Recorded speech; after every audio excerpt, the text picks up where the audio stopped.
네, 안녕하십니까. 러너인바입니다. 저는 매달 800km에 가까운 거리를 달리면서 여러분들에게 정보를 드리고 있는 러너입니다.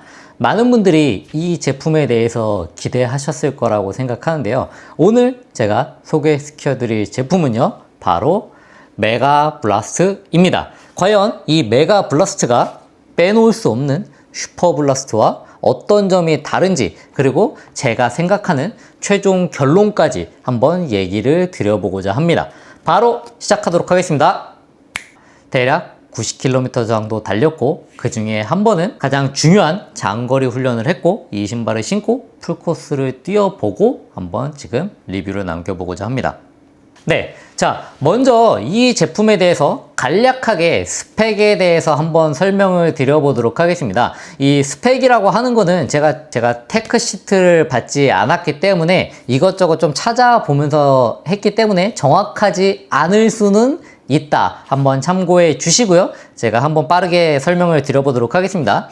요거 같은 경우에는 미드솔의 높이가 뒤에가 45, 앞에가 37입니다. 그래서 힐드랍 8인 걸로 알고 있고요. 대략 37 정도가 나오네요. 그래서 요 정확하게 이게 어디를 측정하는지는 모르겠지만 하여튼 45, 37이라고 합니다. 그래서 힐드랍은 그렇게 되어 있고, 제가 알기로는 슈퍼블라스트 같은 경우에는 45.5인가 45인가 아마 그럴 겁니다. 그 다음 두 번째 스펙에 대해서 또 얘기를 드리자면요, 무게에 대해서 한번 실측 무게를 알려드리도록 하겠습니다. 제가 이거를 실측 무게를 재면서 깜짝 놀랐는데요. 왼발은 실측 무게가 219g. 그 다음에 오른발은 실측 무게가 212g입니다. 그렇기 때문에 상당히 무게 차이가 많이 난다. 그래서 왼발이 더 무겁습니다. 왼발이 무겁고 왼발이 219이다. 그리고 이 슈퍼블라스트 2 같은 경우에도는요, 왼발이 233,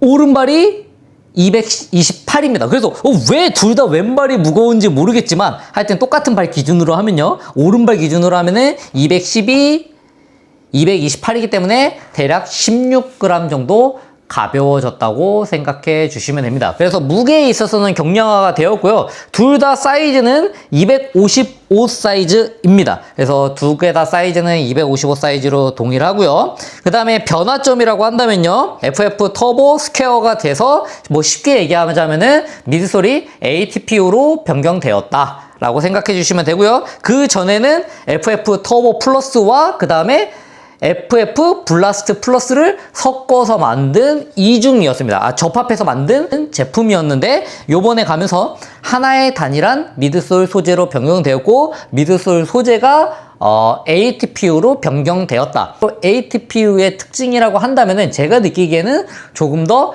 말랑말랑하다라는 느낌을 저는 받고 있습니다. 그거는 뭐 사람마다 다를 수 있겠고요. 그 다음에 또 차이점이라고 한다면은 요 외피의 소재가 변경이 되었습니다. 그래서 전에는 약간 니트 느낌의 소재였다면은 요번에는 조금 더 빳빳한 소질로 바뀌었고요. 자, 그 다음에 저는 이게 가장 크게 와닿았습니다. 힐 패딩이 전에는 이렇게 전체가 감싸져 있었다면은 요번에는 요 뒤쪽만 이렇게 되어 있고 옆에 감싸주는 느낌이 조금은 덜해졌다. 물론 이 두 개가 슈퍼블라스트에서 슈퍼블라스트 3로 온 게 아니기 때문에 차이점이 있는 거는 당연하다고 할 수 있겠습니다. 그 다음 이거는 가장 중요하다고 저는 생각하는데요. 신발끈이 바뀌었습니다. 신발끈 소재가 바뀐 게 뭐가 중요해? 라고 생각을 하지만, 저는 되게 크게 와닿았습니다. 전에는 이런 느낌이었다면은, 요번에는 이런 톱니형으로 바뀌었습니다. 이거는 저는 충분히 호불호가 있을 수 있는 것이라고 생각합니다. 그래서 제가 스펙에 대해서 얘기를 드렸고요. 가격은요, 해외 출시가로 225달러인 걸로 알고 있고요. 국내 출시가는 29만 9천 원일 것입니다. 그래서 아마 슈퍼블라스트랑 많이 비교가 될 텐데요. 슈퍼블라스트 같은 경우에는 슈퍼블라스트 2 같은 경우에는 200달러였을 겁니다. 그렇기 때문에 이제 환율을 고려하면은 해외 가격에 맞춘 제품이다 라고 생각해 주시면 되고요. 뭐 엔화로 치면은 훨씬 저렴한 것으로 알고 있는데 뭐 달러로 치면은 그래도 299,900원이 합리적인 가격 설정이다. 그러니까 가격이 싸다가 아니라 달러 대비해서 환율은 적당하게 적용을 했다라는 것을 알려드리고 이제 바로 본론으로 시작해 보도록 하겠습니다. 네, 제가 테스트 환경 같은 경우에는요, 먼저 첫 번째 트레드밀에서 10km 뛰었고요. 두 번째 제가 요거를 산에서 한번 신고 뛰었고요. 그래서 10km. 세 번째 제가 장거리 런에서 한번 요 신발을 신고 뛰었는데 그걸 실패해서 10km에 갈아 신었고요. 그래서 30. 그 다음에 네 번째 제가 그 하늘공원 둘레길을 조깅을 23km 정도 했고요. 그게 네 번째. 다섯 번째, 오늘 마지막으로 제가 풀코스를 요 신발을 신고 뛰었습니다. 코스는 식물원 코스 갔다가 여의도공원 가서 돌았고요. 총 42km를 뛰었습니다. 그래서 다 합치면은 대략 90에서 100 정도 킬로미터가 될 것입니다. 그래서 100km는 안 되고요. 그 정도의 테스트를 마쳤다라고 생각해 주시면 좋을 것 같습니다.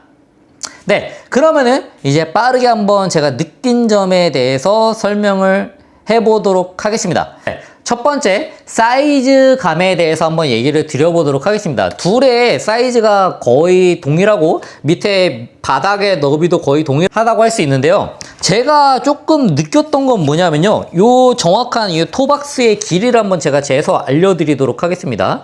여기가 토박스의 길이가 10이고요. 가로로 폭이요.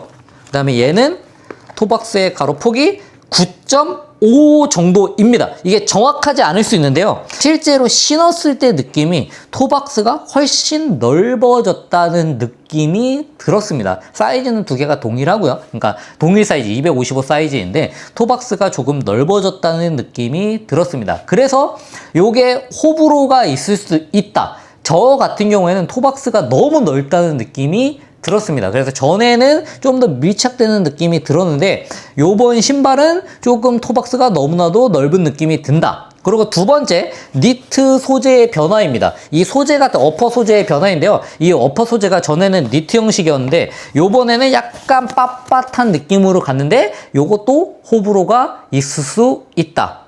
그 다음 세 번째, 착화감에 관한 이야기입니다. 세 번째, 이 패딩이 조금 이 옆쪽, 이 뒤쪽은 거의 동일한데 옆쪽이 약간 요 옆에 여기 쪽이 좀 줄어들었습니다. 그래서 제가 느끼기에는 힐 슬립이 사람에 따라서 조금 발생할 수 있다. 저 같은 경우에는 힐 슬립이 발생하지는 않았지만 약간 발이 꽉 잡아주지 않고 헐거운 느낌이 들었으니까, 그러니까 발목이 들린다기보다는 이 발목이 포근한 느낌이 들어야 되는데 그 포근한 느낌이 덜했다라고 하는 게 착화감에 있어서의 차이점입니다. 그래서 요약하자면 발볼이 넓어졌다, 힐 패딩이 줄어들었다, 그 다음에 외피가 조금 빳빳한 소재로 바뀌었다 라고 할 수 있고요. 그래서 아까 신발끈과 똑같이 맥락에서 한번 얘기를 드리자면요. 신발끈이 전에는 요거였는데 요번에 이렇게 톱니형으로 바뀌면서 저 같은 경우에는 이 신발끈이 톱니로 가게 되면은 상대적으로 꽉 묶으면은 발등이 아픈 경우가 많거든요. 그래서 저 같은 경우에는 요런 탄성 있는 요런 느낌을 좋아합니다. 그래서 요거는 호불호가 조금 갈릴 수 있을 것 같다 라고 하는 게 착화감에 대한 이야기입니다. 그 다음 두 번째, 주행 질감에 대해서 한번 얘기를 드려보도록 하겠습니다. 근데 첫 번째, 제가 이 신발을 트레드밀에서 신고 뛰었는데요. 약간 조금 둔탁하다는 느낌이 들었습니다. 제가 트레드밀에서 요새 신발을 신을 때 보통 아디다스 프로4를 신는데요. 그래서 그거 대비해서 조금 둔탁한 느낌이 들길래 이게 레이싱화가 아니기 때문에 그렇겠구나 라는 느낌을 받았습니다. 그리고 그 다음날 제가 언덕을 뛰었는데요. 언덕을 뛸 때는 나름 이 착용감이라든가 이런 게 되게 괜찮았다. 그리고 가벼운 느낌이 들기 때문에 저는 되게 만족을 했었습니다. 그러고 나서 그 다음날 요 신발을 신고 대회 페이스에 근접하는 장거리 훈련을 가기 위해서 갔는데요. 2시간 49분을 목표로 요 신발을 신고 뛰었습니다. 근데 그때 느꼈던 게 뭐냐면요. 이 신발이 우선은 제가 느끼기에는 밀착감이 조금 부족하기 때문에 속도가 올라갔을 때 저 같은 경우에는 이 발볼이 조금 넓다고 느껴져서 조금 그 부분이 내가 속도를 안정적으로 올리는 데 있어서 불편했다 라는 게 제 솔직한 느낌이고요. 이 슈퍼블라스트 같은 경우에는 확실히 좀 더 쫀쫀한 느낌이 있는데 얘 같은 경우에는 조금 더 말랑말랑 거리는 느낌을 저는 받았습니다. 그래서 이게 사람마다 조금 호불호가 있지 않을까라고 생각을 합니다.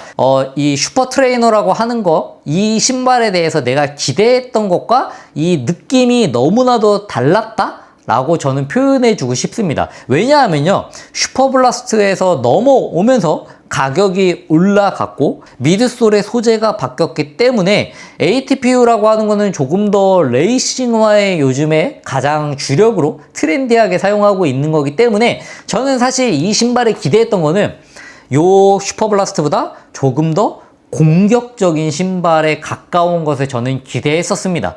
그게 저의 생각이었는데 이 신발은 제 생각에는 아마도 너가 만약에 슈퍼블라스트 2가 마음에 들었어. 근데 슈퍼블라스트 2의 그 질감에서 조금 더 가볍고 조금 더 다리의 피로도가 덜하고 조금 더 좋은 미드솔을 넣어서 말랑말랑하면서 탱탱한 걸 원한다면 이 신발을 구매해야 돼 라고 얘기하는 것 같았습니다. 그래서 그 두 개의 차이점이 뭐냐면요, 조금 이 제품보다 가격대가 있기 때문에 당연히 제가 기대했던 것은 조금 더 빠르고 조금 더 공격적이고 조금 더 날카로운 것에 대한 기대를 했었는데 제가 생각하기에는 요 슈퍼블라스트라고 하는 이 주행 질감을 조금 더 편안하고 부드럽게 만들어주는 것에 가까웠다라고 하는 게 제 느낌이고 생각입니다. 지금 이제 크게 세 가지,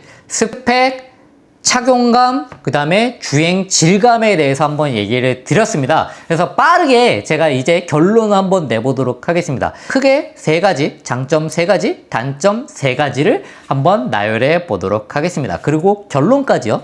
장점 세 가지, 전작에 비해서 가벼워졌다. 이 부피감과 이 미드솔의 높이의 이 무게라고 하는 것은 정말 엄청나게 아식스의 노력과 기술력이 들어가지 않았을까라고 생각합니다. 그래서 첫 번째, 무게가 어마어마하게 가벼워졌다. 그 다음 두 번째, 좋은 미드솔을 사용하면서 쿠션감과 반발력이 뛰어나다. 그래서 제가 생각하기에는 물론 이거는 개인적인 취향일 수 있습니다. 조금 더 말랑말랑하면서 강한 반발력을 원한다면은 두 번째 이 제품이 괜찮을 거라고 생각합니다. 두 번째 장점은요, 말랑말랑하면서 탱탱한 반발력을 가지고 있는 제품이다. 그리고 세 번째, 상당히 발의 피로도가 그렇게 크지 않다는 느낌이 들었습니다. 물론 오늘 제가 풀코스를 좀 가볍게 뛰어서 3시간 30분 정도로 뛰긴 했는데요. 그렇다고 하더라도 거리가 늘어나게 되면은 발에 조금 열감이 생긴다든가 불편하다든가 이런 것들이 있어야 되는데 그런 것들에서 조금 확실히 충격을 많이 완화해주는 느낌을 저는 받았습니다. 자, 그 다음 이번에는 단점 3가지를 빠르게 얘기 드려보도록 하겠습니다. 첫 번째, 가격이 납득 가능할까? 라는 생각이 저는 들었습니다. 물론 이 제품도 비싸고요. 그것보다 더 비쌉니다. 그래서 이 심리적인 저항선 이것들을 과연 넘길 수 있을까라고 하는 게 첫 번째 저의 단점이고요. 비싸다. 그리고 두 번째 단점, 이거는 제 개인적인 제가 생각하는 단점입니다. 두 번째, 이 힐 패딩이나 이 패딩이 줄어들면서 다리와의 밀착감이 줄어들었다. 저는 이 부분이 조금 크게 와닿았는데요. 다리와의 저는 이게 레이싱화가 아니기 때문에 조금 더 편안한 편안한 착용감을 주는 게 맞지 않았을까. 그래서 이 빳빳한 이 외피로 변경이 되면서 이건 호불호가 있을 수 있겠지만 저 같은 경우에는 단점이라고 생각합니다. 그래서 힐 슬립이 발생한다는 얘기도 많고요. 세 번째 단점입니다. 슈퍼블라스트 2와의 차이점을 잘 모르겠다? 뭐가 더 뛰어나다라는 느낌을 잘 받지 못했습니다. 그래서 빠르게 결론 한번 얘기 드려보도록 하겠습니다. 내가 슈퍼블라스트 2를 재밌게 잘 신었다. 근데 지금 마일리지를 너무 많이 신어가지고 더 이상 슈퍼블라스트 2를 내가 못 신는다. 그래서 새로운 신발을 사야 된다. 슈퍼블라스트 2와 비슷한 신발을 사야 된다. 근데 슈퍼블라스트 2가 지금 품절이기 때문에 마침 메가블라스트가 나왔다. 그렇다면은 그런 분들에겐 추천. 아니다. 나는 지금 슈퍼블라스트 2를 너무나도 잘 신고 있는데 아직 마일리지가 조금 남았다. 아니다. 나는 노바블라스트를 신고 있는데 지금 너무나도 만족하고 있다. 그런 분들에게는 굳이 메가블라스트를 구매하는 것을 추천하진 않습니다. 그게 저의 마지막 결론이고요. 만약에 내가 지금 슈퍼트레이너 신발을 주력으로 신고 있는 게 없다. 근데 내가 슈퍼트레이너화를 한번 최상급을 경험해 보고 싶다라는 분에게 저는 추천해 드리고 싶은 신발입니다. 네, 이상 러너인바였고요. 제가 다음에 또 재밌는 이야기, 좋은 이야기, 그리고 정보로 찾아오도록 하겠습니다. 감사합니다.